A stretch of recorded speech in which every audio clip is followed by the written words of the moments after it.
Hello, seniors. Here is the recording for your chapter 11 on respiratory disorders. I did credit you all 6 points on your pediatric exam for questions. If you have any questions about that, though, let me know. So let's get started. We're going to look at the assessment of the anatomy and physiology of the respiratory system on kiddos. We're going to talk about the differences between adults and kids in the respiratory. We are going to talk about the common tests, and we're also going to identify areas for education, because as you guys know, you're the ones that's going to be educating these patients. And honestly, these patients are going to be listening more to you, more so than the provider. They trust you and have more time with you. So when we look at the anatomy and physiology of the respiratory system, there are some key differences in kids. Kids are they have a bigger head in proportion to their body, so everything is just bigger. On this slide, this really kind of tells you their larynx, and it's pronounced larynx, not larynx. Larynx is pretty much the same. However, you've got the cricoid cartilage, which is a lot more narrow. The epiglottis is longer and narrower, and it's a lot more floppy. And especially on these kids with GERD, you'll see that epiglottis swollen and erythematous, and just kind of gets in the way. But like I said, their head is a lot bigger. Their tongue is unproportionately large, so we see tongues getting in the way. The neck is much shorter. The adenoids are larger, especially in your kiddos that have allergies. And if you don't know what an adenoid is, the adenoid is back behind the nose, and it's made up of the same tissue as tonsils. So you actually have your tonsils, your adenoids right up in here, and then you have some other tonsils that's actually right down in here as well. But then the risk of mainstream intubation is much higher with the kiddos, just due to the short trachea and bronchi. Remember, on these kids, we're still going to percuss, because you're looking for the differences in the sounds. You know, make sure that you're remember how we did that percussion, that you're used to percussing on a regular person, because they can't tell you if there's a pneumothorax. Palpating, is there any ribs, fractured? Are you feeling any deformities at all? And then, of course, your diagnostic tests. We have a lot of different diagnostic tests for respiratory. Of course, you're looking for your CMPs, which look for metabolic and respiratory alkalosis or acidosis, but you'll also see ABGs. Think of your pulse oximetries that look for the amount of oxygen, the amount of saturation, your chest x-rays. And then, of course, if there's something big or you're worried about something, there's CAT scans, MRIs, things like that. We actually see some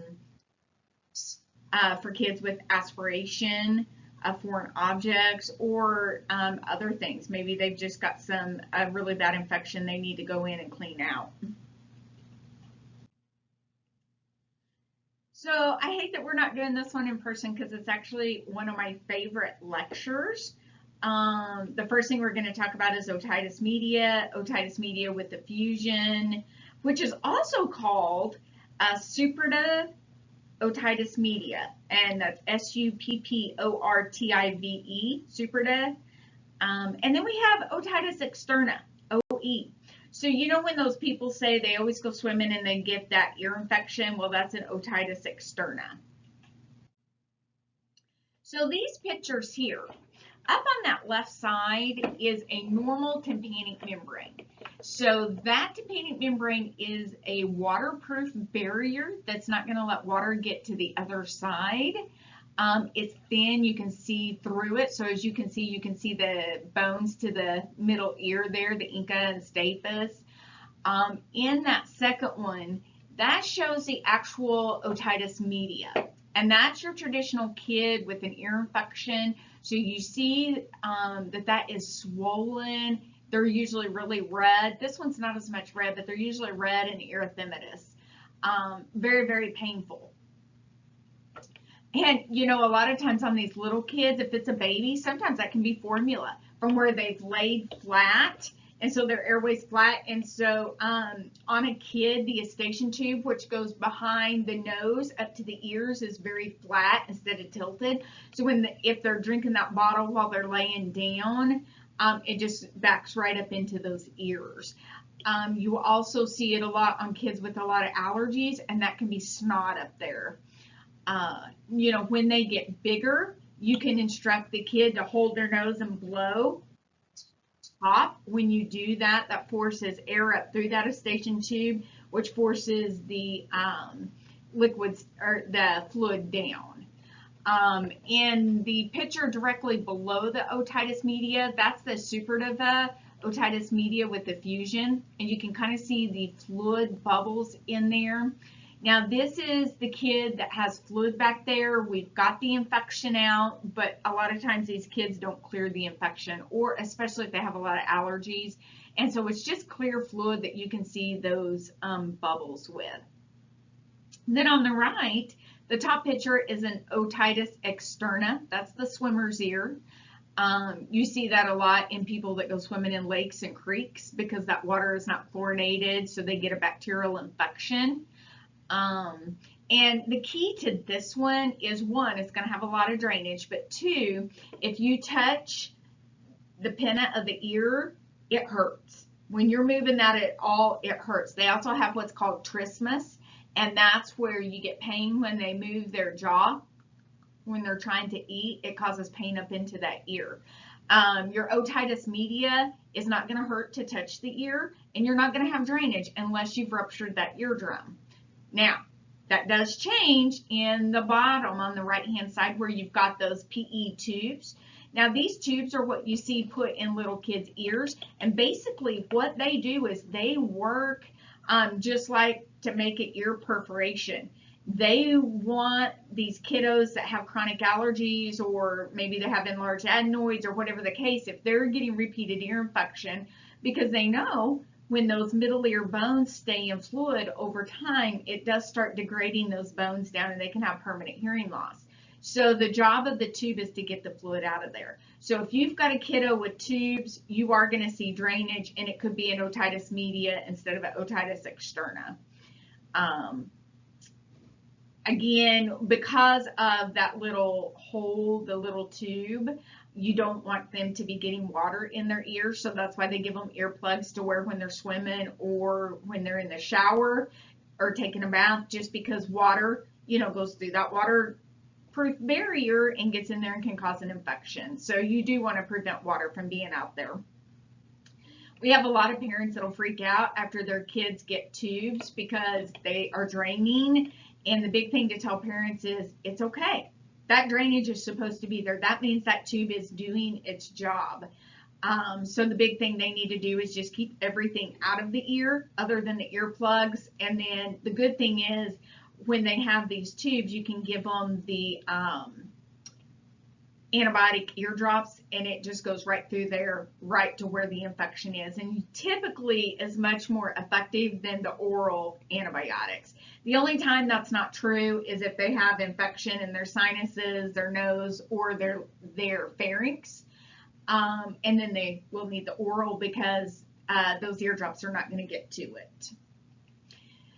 Another thing about these ear tubes, the myrigotomy tubes, these little blue ones, they stay in about a year and a half. The whole rationale for those is that it gives the kids a eustachian tube that much longer to get better formed, where then it kind of starts tilting upwards and gets longer, so then the fluid doesn't get backed up in there, whether it's formula, whether it's snot, whatever the case may be.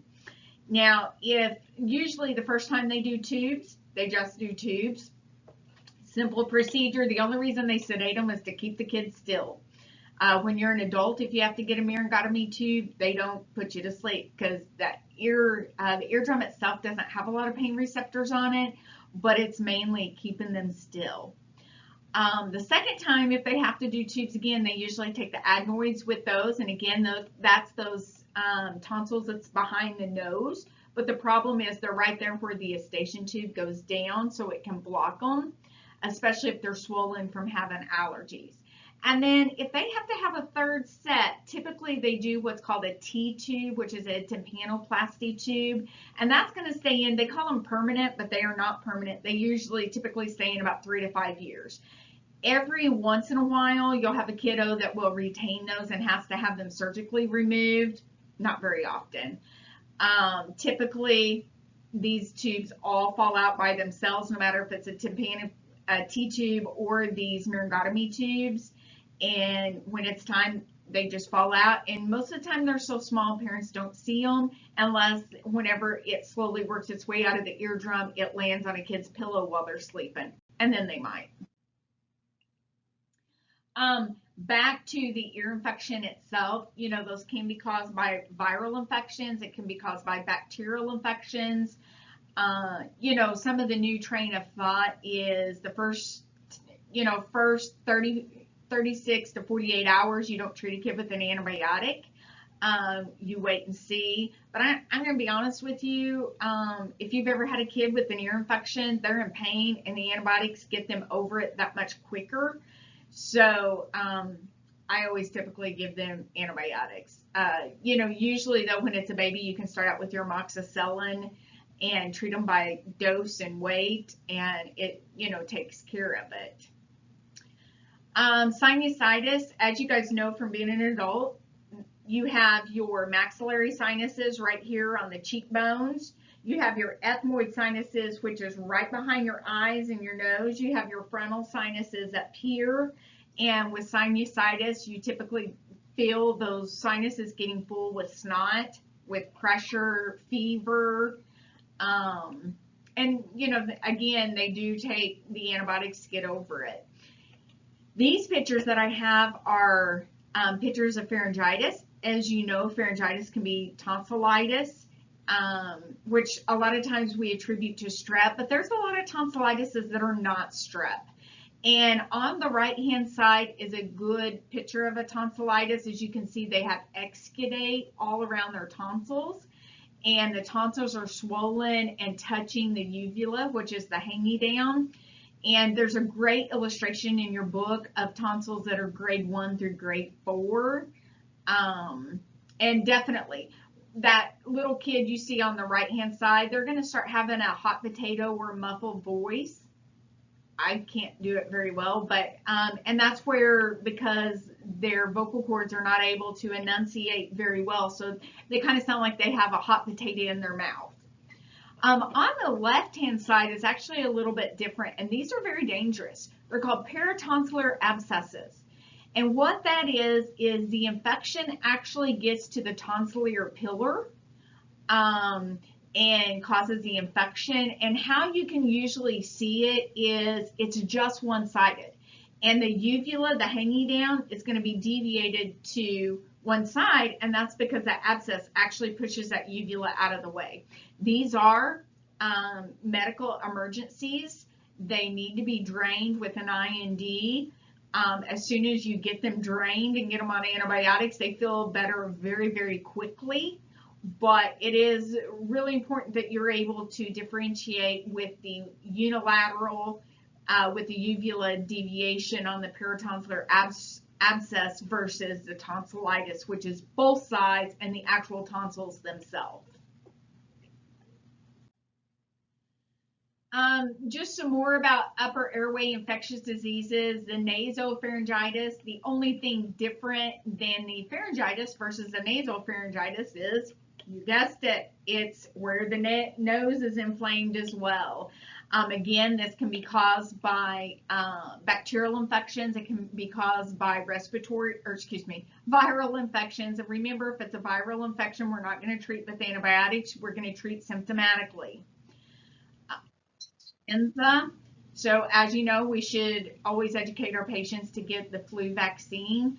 Influenza is a little bit different than an upper respiratory infection, as influenza is immediate. A upper respiratory infection starts little and it starts low and slowly gets worse and worse and worse. Maybe they're just kind of feeling achy one day and then they have a 99-degree fever, then a 100-degree fever, and they're just kind of slowly but surely feeling worse. Influenza, they feel like they were just hit. They're fine 1 minute, feel like they were hit with a Mack truck. They have a high fever. They have a cough with it. You can have a cough with the regular upper respiratory infections, but typically it's not a very bad one. We talked about tonsillitis a minute ago, and tracheitis. Tracheitis is where you get an infection of the actual trachea itself. You don't see it very often, but it can happen. And the big thing for all of us to do is, be cognizant on the antibiotics, educate our patient that if these are viral infections, especially like flu, we're not going to treat with antibiotics. Antibiotics can actually make it worse because we have good flora, which is our normal flora. So good bacteria, we have bad bacteria. And the good bacteria is what keeps the bad bacteria in check. So if we have a viral infection and we're giving them antibiotics, we're killing out the good bacteria too. And it puts them at higher risk then for getting an actual infection. So what are RELs? When we start listening to the chest, we talked about percussing and the different sounds. You could tell if it's like a pneumothorax, which is a collapsed lung. But is RELs, when you're listening, is it a fine cracking noise heard on inspiration? Is it a low-pitched sound heard throughout respiration, a high-pitched sound heard on inspiration, or a high-pitched musical sound heard through respiration? RELs are A. They are fine cracking noises heard on inspiration. I actually had a really good YouTube video on this, but because I'm recording, it's not going to let me play it, which I'm a little bit disappointed. I had a good video on it. I had a good video on nasal flaring, substernal retractions. So you guys look it up on YouTube because it is very interesting. So EA and TEF, these are congenital. So they're born with these. Can be very serious and can be a medical emergency. But they're usually identified and taken care of before the infants are removed or discharged from the hospital. Laryngomalacia, that again kind of is when I was talking about that epiglottis getting swollen and floppy, it's already disproportionately big, and you start getting this excess tissue just kind of flopping around in there, and it can cause some airway issues, especially if it gets infected. And you start thinking about how GERD can cause it to be irritable. Well, irritable and friable mucosa breaks down easier, so you're at a higher risk of getting an actual infection in there. And then, of course, croup. You've all heard that is barking with the seal cough. Croup is a viral infection. And if you have not ever heard croup, look it up on YouTube. There are some really good videos. Again, I had videos, but I'm not going to be able to play it because I'm recording. Infections of the lower airways, we have our bronchitis, and that's where the main stem bronchi gets infected. We have bronchiolitis, which is where the actual bronchioles get infected, and then we have the actual pneumonia. And again, with all three of these, you can see viral and bacterial infections.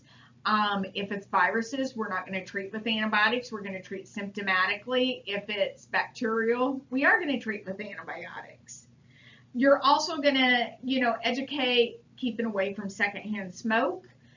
Warm mist a lot of times helps, so you can take the kiddo in the bathroom and run a hot shower, and it'll help breathe.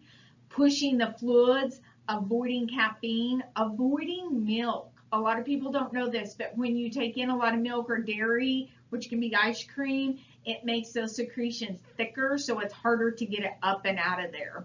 And then if they're bad enough, you're going to give them inhalers. And so remember that we really need to educate patients on how to take those inhalers correctly. You shake it up, you put it on the mouth, you squeeze it, and then after they squeeze it, they're going to breathe in and not breathe out. So it's really important to make sure we're educating on how to do that. Whooping cough. So all of you actually have had a pertussis vaccine to keep whooping cough out. We added it to the tetanus that adults get, and adults are supposed to get a tetanus every 10 years. However, most of you know adults, if they don't get any kind of like cut or laceration or something that puts them in the ER, a lot of them are overdue for this. I've actually seen whooping cough whenever I worked for the VA, and it can be pretty severe. Tuberculosis. Tuberculosis is on a rise. We see a lot of that, especially from our immigrants from Mexico, just because they don't do as good a job of screening for that. I know I've seen a couple of neck masses that look like thyroid goiters, and we took the kiddo in and it ended up being TB. So don't think of TB just for the lungs. You can have masses here. You can have masses in a lot of different places. TB can be some big stuff. The other big thing to remember about TB is it can be latent, which means if you had a kiddo that had TB at 2, they treated it, kid is asymptomatic. A lot of times it'll have some that walled off in the lung and no longer symptomatic. It's no longer active, but if they ever have another period in their life where they're under a lot of stress, maybe it's physical stress, such as they've been really, really sick, or it can be psychological stress too, but we don't see that as often as the physical stress, but that can actually make that active and reactivated. So anybody that ever has a history of TB, you do always have to monitor for reactivation of that. And most people don't know that all of the TB medicines, because they are extremely expensive, can be gotten through the local health department. It's the county health department for free of charge, and they do all of the follow-up testing because that medicine is hard on the liver and the kidneys, so they do need to be monitored. All right, non-infectious disorders, respiratory distress, and these are all that lower airway, congenital diaphragmatic hernia, cystic fibrosis, asthma. And again, this is all about educating, avoiding that secondhand smoke, and not just secondhand smoke. They need to avoid bad air environments. Maybe there's a lot of dust or mold, and so you really want to educate them that they need to avoid that. Pushing the fluids, avoiding dairy products when they're having flares, and then how to take those inhalers and keep in the proper follow-up. Foreign body aspiration, we talked about the grape the other day, and I sent you guys that x-ray that was on Facebook, which I found very interesting. We see a lot of aspiration, so just be careful for these little kiddos. When they're doing chest x-rays, make sure that they did remove all clothing, because you'd be amazing how many times the x-ray forgets something and then everybody's freaking out and it actually was clothing. So just be careful with that. BPD, and again, that's bronchopulmonary dysplasia, apnea, and we see we see obstructive sleep apnea on most of our adults from floppy tissues, but these kiddos, now they can have obstructive sleep apnea, but a lot of times if you have a kiddo with apnea, it can be central apnea. So they really do need a sleep study, to determine what is going on. Is it obstructive or is it central? Because if it's central, you do need to get them to see a neurologist and get them adequately treated. Pneumothorax, that's where one of the lungs is collapsed. Typically, it is from trauma, but as you all know, it can be from a bad infection. And SIDS, unfortunately, we can all do everything perfect, and a patient can still have SIDS. So educating on not co-sleeping, how, educating the proper way on the baby sleeping, those are all really big, important things. What is subglottic stenosis? Is it a congenital laryngeocartilage abnormality in which a tissue is soft and floppy, collapsing on itself? Is it a viral inflammation of the glottis and subglottic region? Is it the narrowing of the airway with the rigid cricoid cartilage or the rapid progressing inflammation uh, of the larynx and epiglottis? It is C. Stenosis, remember, is a narrowing. So subglottic stenosis is a narrowing of the airway of the cricoid cartilage. The other options was the laryngomalacia, laryngotracheitis, and epiglottitis.